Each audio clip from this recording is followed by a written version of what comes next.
Bakka galatoomii isin naqaa jiru kabiraatti mucaayoo ofirra qabaatee haadha walanii irra kaa'ee fi yookaan illee nyaachisi obaasii isin obbolaadha agarri walgeessitan hin jiru miidhamni isaa miidhama keetti miidhamni kee miidhama isaati shayxaana tiktoo asirra warra tiktookii wannoon maraachetu walitti isin naqe malee isin duraa wal dhabdeen qabdanii miti lafarratti wal hin beeytanii. namne wallabdee qabuun jiru namne ilmaan arsiitti fi ilmaan walloodha walitti naqe awwal marraa afarsoo qabatuudha dhabdan ilmaan arsiidha dhugaa dubbattuudha afarsoon gaafa awwala afarsoon jecha tokko walloo jee arrabsirraahi ilmaan arsiitti fi ilmaan walloodha wal qabuu jammare gaafa wala namni ilmaan arsiitti fi ilmaan walloodha wal jaalata wajjin dalagatu turan eega afarsoon walloon akka looni kararra bulti jee ilmaan walloo arrabsuu jammare afarsoon isi jenneeni kadhanne ofii kiyya afarsoo gaafas koomentiidhaan kadhatuun ture akka nama tokkotti afarsoo akka wallaalummaa kiyyatti lakki wanni kun nun baasu booda rakkina nurraa hangaa jeeni kadhatu turre saniifoo ilmaan arsiidhaa yoo afarsoo nurraa qabattan haala wasaalan abdii bilisummaa ani mataa kiyyarraa qabe yoo sinirraa teessuu dhabe ani dhalaadha dhiiraa miti hoggatti afarsoo qabattan jechuudha yoo immoo sin afarsoo qabattan abdii bilisummaa masuulinatti fudhadhee sinirraa nan teessan jaalatanii jaalatu jibbus giddeetaa taa jaalateeti miti akka ijoollee wallotti jechuudha osoo akka mataa kiyyatti hin taane akkuma ijoollee wallotti fudhannee afarsoo nurraa qabadhaati afarsoo gatteessisa afarsoo keessan yeroo meeqa namni nuun walitti nakaa jiru afarsoo usmeedha namni rakkina kan hundatti buuse afarsoo fi usmeedha gaafa jalqabaati bisaantu walloo dhufee arrabse isaan arrabsinaan immoo kiingamadii fi abdii bilisummaa jalaa butan dhugaa dubbatudha isaan jalaa butan malee isaan warra duraan arrabsee miti hoggatti isaan kan arrabsan isaan kan jalaa qabanii butanii fi ganiin dhugaadha hoggatti afarsoo keessa nurraa qabattan haala wasaala nu nagaa wajjin hin jiraanna akka gisee wajjin dalagan nutti amma nuti warri asirra jirru kana faayidaan jirti kun antaawwan ofii beeytanii abdii jira makiin jirti nu jechuu amma feenan dhageeffadhu afarsoo fi kiingi ammadiif abdii bilisummallee nu warra gasirra jiru kana hundi jaraartuu nuuf tokko si galee miti abdii bilisummallee gaafa kana dura ijoollee wal qabanii dhiisii jennaan hima dhiisee gaafa ni rakkatellee wajjumaan booyaa ture akkuma ilma walloo tokkotti rakkoo dhuunfaa irra ga'ettillee wajjumaan qodataa ture nu warra asirra jiru kanaaf kan wallollee kaarsillee nuuf tokko lamaanuu yoo dandeenye qabannaa yoo dadhabne mootu ummatum itti waamna akkuma ammaa kana jechuudha taraa duraa qabanne illee taraa lama sadii qabanne amma dadhabnaan kadhannee nu humna kenna ol ta'anii walumaan qaban amma ati akka nama miskiina karaa wajjin dalagattanii wal qaqqabdanii tokkotti lubbuu isaati isitee miira keessa galtee qabdee nama ta'e kan dogoggorreen jiru miira keessa qabdee eegas immoo irraa dhoggitee osoo ajjeesuu dandeettu osoo maruu dandeettu lubbuu isaa kana tursiisuuf galatoomii ammallee ofirra qabaatee hin gaggeessa jette galatoomii akka mootuu kana booda hin miinellee abdii qabna balaa biraa ka dhufu mootuu rabbi haa oolchu thank you so much galatoomii ummanni kenna mootuu warri mucaandoo jettan kunoo mucaayyoo ka jettan kana ta'e kunooti jaarsummaa qabna jettanii deemaa bakka jaarsummaa qabdanitti fixadha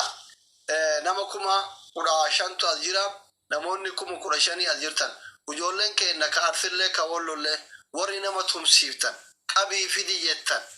sinigalee miti yoo dandeettan waan kana dhaaba manguddoon Suud Arabiyaa keessa jirtan muqiimni keessattuu ijoolleen sikkoo mandootiif ijoolleen walloo hayyoonni olomaa'onni warri muqiimaa wallootii fi sikkoo mandoo ijoolleen kun namni isin hin beeyne jiru isinirraa mallaqa ergatu mana kireessitanii fi shari'aa bitanii waan gargaarti yoo dandeettan itti bilbila qabadha akkuma kun mucaan kun bilisummaa abdii anuu qabu qabadha yoo dadhabdan immootu nama 4-5 jecha miskiinni wajjin dalagatu akka lubbuu waliin balleessine dabarsaa mootummatti kennaa jechuun jaarsummaa yoo araaramuu dida kanuma isinin jedha warri asii oggutaa qacarraadhaa kenna jechate amma jette kanarratti yoo afarsoon nama arrabsuu hin dhiifne wal qabuun ijoollee wallootii fi ijoollee arsiidhaa itti fufa maaliif dirqamaan eenyu tabbaa irreeti jiru jirtan jedhii miti afarsoon eenyu tabbaa irreetii jeeti ilmaan arsiidhaa naakaatti qabaa ganna dhiisaa jiru jira yoo afarsoon qabaa ganna kana hin dhiifne afarsoo fi abdii dhageeffadhu feenan dhageeffadhu afarsoo fi abdii bilisummaa fa'a afmiyyee fi kiingi ammaffaa walitti mana biraatitti fidanii jaarsummaa haalaalan nama akka jaarsatti ta'ee haasa'u osoo hin taane akkuma nama noormaali tokkotti isinitti haasaara kanaaf abdiin faattillee akka dhiisan afarsoon faattillee akka dhiisan abdii qabna manguddummaa immoo mana biraatitti qabattanii deema manguddummaa keessan bakka biraatitti ilaalladha jechuudhumaafi. Asii waan takka ummanni maal ta'e miila jaamucaa miilli irra jiru moo gaaffii komantii isaa maa miilli bira jira dhaggeeffadhaa jara keenya dhugaa barbaanna taanaani mucayyoo barbaanna miila madaan mun jedhina mucayyoo fayyaa qabaani wanni barbaannu tokko fannaan dhaggeeffadhu fannaan keenya na caqas yeroo takka galatoomi ulfaadhu obboleessa keeti ilma Oromooti ilma Arsiiti siif ilma obboleessa keeti jechuudha ilmaan obbolaati nuti garaagarummaan qabnu waan nyaatanirraa qoodaa fi waan dhugdanirraa kennaa fi asiin booda wanni kuni namoota jaanjoo sammuu maleeyyiitiin hojjetamaa jiru miskiina karaa deemurratti walirra dalaguu dhaabaati obbolummaatti deebinee asiin boodatti mucaa kana fira haa ta'u anas haa ta'u gargaarree bakka inni barbaadutti fira birattis ta'e bakka hojiittumaan taane jechuu yoo kan miidhame jiraatellee ta'e akka mana yaalaa dhaqu godhu lammaffaa warroonni ilmaan walloo qabanii daa'imallee taphachiisaa turan sunis ni jiruumi isaan sanis immoo akkuma ijoolleen keenya fidanii nu agarsiisan kanatti ilmaan xixiqqaasa fidanii nu agarsiisanii nagaa buusanii ijoollee sana bakka isaan barbaadan erguu waadaa walii gale lama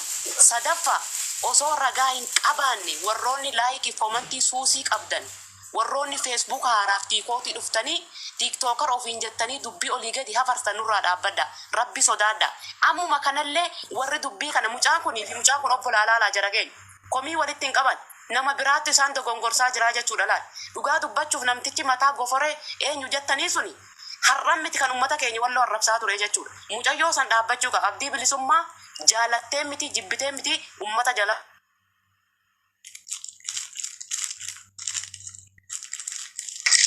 ummata baalaansi godha dubbadhaati as mana himataa osoo hin taane mucaa sokuu dhufne akkasit deema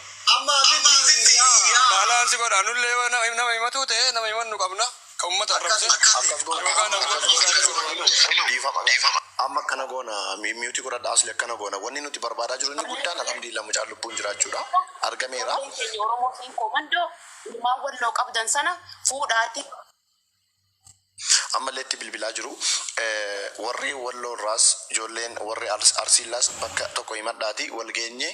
likki himna jechuudha hundumaattu araara buusne warri qabame haa hiikamu mana kennadhaa mana dubbadhaa baga mucaan lubbuun jiraate alhamdulillah hankanuman jedha mana himanneet addaan galla baga lubbuun jiraate mucaan mana himadhaati achitti ol geenye akka ijoollee biyyaatti akka ijoollee Oromootti haasofne nagaa buusne. Galatoomi Abdi Faayisaa laali amma wanti nu marti asitti wal geennee namni 15,000 kun wanni wal geennee haas jirruu fi mucaan kun ruuhin hin jiru jedhameetiin namni martuu agaree fatillee as keessatti wanni haasaa turre jaarsummaa waan birii himannaa waan birii hin bannu gama mucaan sun dhufee mucaa ijaan arguu barbaannaadhaami waliigalle kanarratti argineemi gama himataa yoo taane akkuma asliin jedhee manni himataa mana kiyyaa miti jedhee jira walii marti nu as jirruu fi mucaa kana ijaan arguuf mucaa du'e jedhanii sooshaal miidiyaan hafarsaa jiru kana ijaan arguudhaafi kan akkasi beeka namni martin iyyuu ka himataa mana isinii ta'etti ebalullee ebaluu miti kun akkana ta'e lameen gama lamaaniyyuu dhufaniitiin wanti kun dhaabachuu qaba yoo hin dhaabanne gama mootummaatti ofirraa kennanii akkasi dhaaban kana wanni haasaa turre malee kun akkana godhe kun dhaabachuu qaba lameenuu dhaabachuu qaban ilaal wal qixa dubbannaas keessa namni jiru kun saayizii tokko qabataan jiru haqa mucaa daa'ima kanaatiif ay dhufne numarti kenna namni ruuhin salphaa miti odoo ruuhin nama tokko baatee namni dhiisu akkasuma reefillee dubbadhee jira ka wallollee du'e haadha maraataa jira jedhe haadha wallootti maraataa jira jedhe kunillee ka arsiilee du'e haadha arsiitti maraataa jira wal qixa garaagarummaan qabu gama lamaaniin iyyuu bakka itti himatanii godhatanii bakka itti himatanii waan kana akkuma abdiin jedhe namni martinuu waan kana keessaa bahee waan jiru eenyu akka duuba jiru dubbiin tun akka eessaa kaate